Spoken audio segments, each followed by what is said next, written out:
Most business books propagate a deeply seductive lie that to build a legendary corporation, you must start with a high-profile, charismatic leader who possesses a flawless, once-in-a-lifetime product concept. We love stories about visionary prophets who drop from the sky, rally thousands under a single banner, and alter the course of human history through sheer force of personality. But when Jim Collins and Jerry Porras launched a massive 6-year research project at Stanford Graduate School of Business, examining exceptional companies that had thrived for nearly a century, they discovered that this assumption was completely wrong. In fact, high-profile celebrity CEOs were often detrimental to the long-term health of an institution. The authors introduced a foundational mental model to explain this phenomenon, describing the profound difference between time-telling and clock-building. Imagine a brilliant individual who can look at the sky and tell you the exact time down to the second. They are undeniably useful, but the ability to tell time vanishes the moment they pass away. A clock builder, on the other hand, expends their energy designing and assembling an intricate mechanism that can tell the time continuously for generations to come, long after the architect is buried. The greatest visionary companies in history, like General Electric, 3M, Boeing, Hewlett-Packard, and Procter & Gamble, were fundamentally clock builders. Their founders did not focus on a single killer product or a flawless strategic roadmap. Instead, they focused on building an organizational architecture that could systematically generate great products, adapt to shifting markets, and outlive any individual human being. At the absolute center of this architecture sits a concept Collins and Porras call the core ideology. A core ideology is the institutional glue that holds an organization together through decades of radical disruption. It is comprised of two distinct components, namely your core values and your core purpose. Core values are the company's essential, immutable tenets, representing a small set of guiding principles that require no external justification. They do not shift with market trends, economic crises, or technological revolutions. For instance, when Disney identifies its core value as bringing imagination and joy to millions, that value is completely non-negotiable. It remains the same whether Disney is making black and white cartoons, building global theme parks, or launching digital streaming platforms. The core purpose, meanwhile, is the company's fundamental reason for being, stretching far beyond mere profit generation. This introduces the destruction of another massive corporate myth, which the authors call the tyranny of the or. Traditional, short-sighted managers believe that a business must choose between being idealistic or being highly profitable.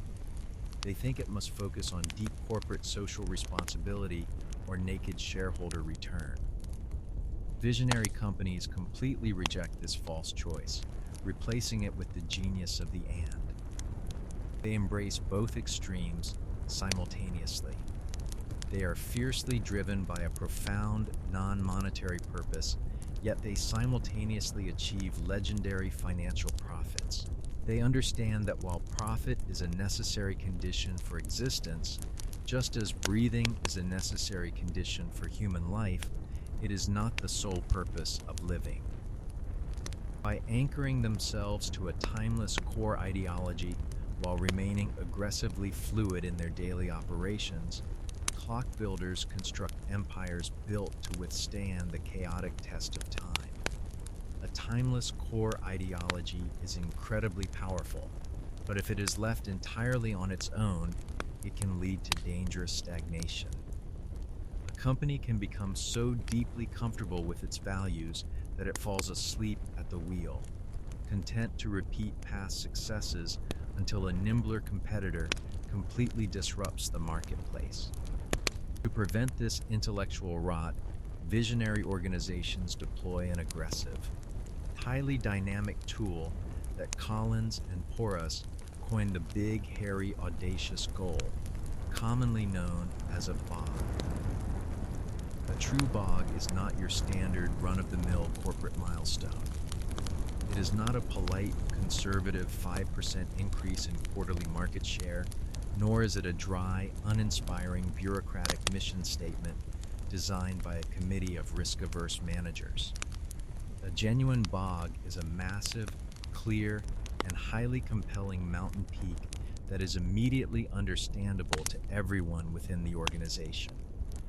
It requires no explanation, it captures people's imaginations, triggers a profound surge of collective adrenaline, and forces the entire company to completely break out of its operational comfort zone. It possesses an undeniable, visceral energy.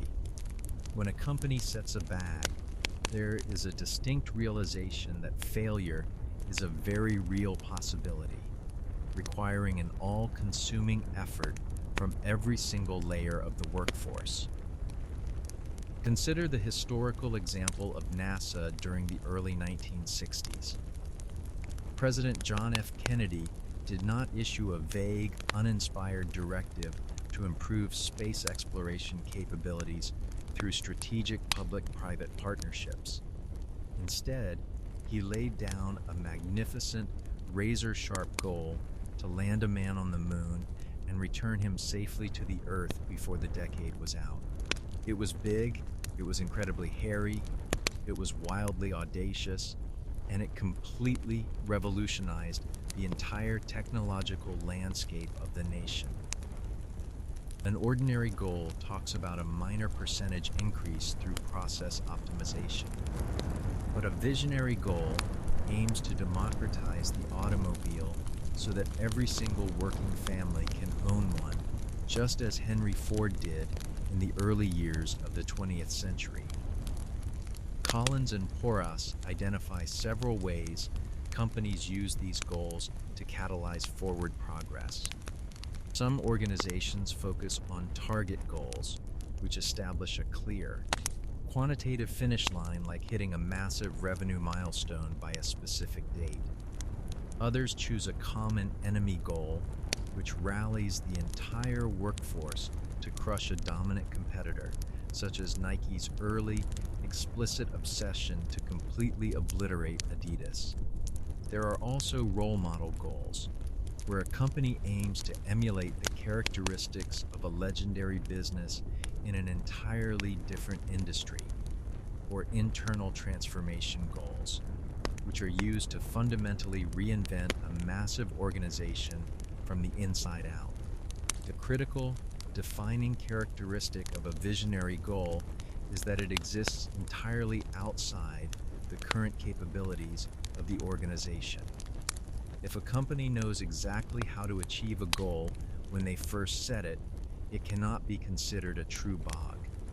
It must require an evolutionary leap in efficiency, innovation, and psychological commitment. Furthermore, this massive goal must be deeply aligned with the company's core ideology. It should never be pursued merely for the sake of naked growth or ego. It must serve as a physical, real-world manifestation of the company's deeper purpose. When a visionary company successfully summits one major peak, they do not pause to celebrate or slide into complacent retirement. They immediately scan the horizon, identify the next towering summit, and launch an even grander, more audacious expedition. To the outside observer, working at a visionary company sounds like an absolute corporate paradise, portraying a magical place filled with deep meaning, boundless innovation, and historic financial success. But when Collins and Porras peer behind the pristine public relations curtains, they reveal a much harsher, far more intense internal reality. Visionary companies do not have comfortable, relaxed working environments. Instead, they possess highly demanding, insular, and intensely rigorous environments that the authors explicitly label as cult-like cultures. If you do not fit the core ideology of a visionary company, your daily life within its walls will be an absolute psychological nightmare. These organizations do not design their cultures to please everyone. They are fiercely ideological, demanding an elite level of alignment and philosophical commitment from every single person they hire. They utilize heavy internal indoctrination, create proprietary, cultish corporate vocabularies, and fiercely protect their operational borders from outside influences. At a place like Nordstrom or IBM, during their respective golden eras, employees were not just expected to do their jobs, they were expected to completely embody the corporate ethos. If an employee fails to share the fanatic devotion to customer service or technological excellence, the company's internal corporate culture acts exactly like a biological immune system. It detects the foreign entity, isolates it, and systematically expels it from the organism. Visionary companies do not want casual employees who treat their work as a mere paycheck. They want true believers who are deeply aligned with the cause. When that alignment exists, employees are welcomed, highly empowered, and fast-tracked to success. When an ideological mismatch occurs, the individual is quickly rejected and systematically ejected. However, this fierce cult-like adherence to ideology creates an immediate, glaring paradox. If an organization is so fiercely insular, so deeply rigid, and so thoroughly protective of its existing ways, how does it avoid becoming completely obsolete when the external world changes? How does it innovate if everyone is thinking from the exact same ideological playbook? The answer lies in a highly sophisticated, organic mechanism that the authors call evolutionary progress, which essentially translates to practicing corporate Darwinism. While visionary companies are rigidly intentional about their core values, they are wildly chaotic, experimental, and accidental about their operational strategies. They do not rely solely on highly structured, rigid 5-year strategic plans created by a corporate planning department. Instead, they mimic the blind, brutal efficiency of biological evolution by adopting a highly pragmatic, experimental philosophy to try a lot of stuff and keep what works. This process functions by unshackling decentralized units to run dozens of small, low-risk experiments. Management accepts that most ideas will naturally fail, viewing these setbacks as a necessary cost of evolution.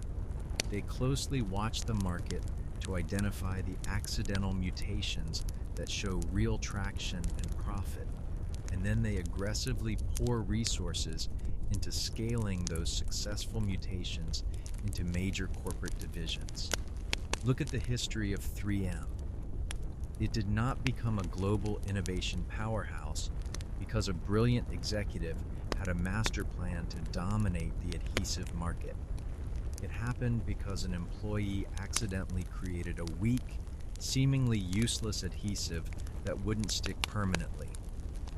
Rather than punishing the mistake or burying the failed product, the company's decentralized structure allowed another employee to use that exact weak adhesive to create little paper bookmarks for his hymnal. That accidental mutation eventually evolved into the multi-billion-dollar empire known as Post-it notes. Visionary companies actively encourage this chaotic, evolutionary progress by giving their employees autonomous time to experiment, tolerating mistakes, and celebrating brilliant failures. They understand that you cannot command innovation to happen on a schedule. By creating a fierce, unshakable cult-like core that anchors the institution, they can safely unleash absolute, unpredictable Darwinian chaos in their operational branches, allowing the finest, most adaptive ideas to naturally rise to the top. When a typical corporation faces a major crisis, suffers a prolonged drop in earnings, or falls behind a fierce competitor, the board of directors almost always defaults to the exact same predictable playbook. They panic, fire the current executive team, and launch a massive global talent search to find a celebrity savior from an entirely different industry. They bring in an outside superstar, expecting them to completely rewrite the company's strategy and save the day. According to the data compiled by Collins and Porras, this is one of the most short-sighted, destructive moves a company can possibly make. In their comprehensive study of visionary companies across decades of history, the authors uncovered a staggering statistic. Out of nearly 1,700 years of combined corporate history, visionary companies selected a CEO from the outside world in only 4 distinct instances. In over 96% of cases, the individuals who ascended to the absolute top of these legendary empires were individuals who had spent their entire careers within the company's walls. They were homegrown managers who had started at the lowest levels, completely absorbing the company's core ideology into their DNA over decades of service. This internal continuity is absolutely critical because an outside CEO, regardless of how brilliant or charismatic they are, lacks a deep cellular understanding of the company's timeless core values. When they arrive, they frequently confuse the core ideology with operational practices. In an aggressive attempt to drive quick numbers, they often rip out the very foundational values that made the company great in the first place, destroying the cultural fabric of the institution. A homegrown manager, conversely, knows exactly what is sacred and what is merely operational. They can easily distinguish between the two, understanding that you never, under any circumstances, alter the core values of the business. But you can ruthlessly blow up, reinvent, and modernize every single product, process, and strategy the company owns. Bringing in an outside savior often disrupts the core ideology and triggers dangerous strategic instability, while a homegrown leader preserves the core values to safely drive radical operational innovation.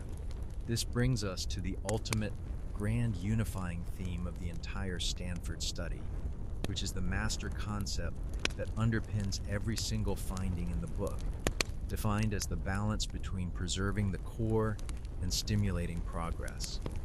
A truly visionary company operates as a beautiful, living paradox, remaining simultaneously incredibly conservative and wildly progressive.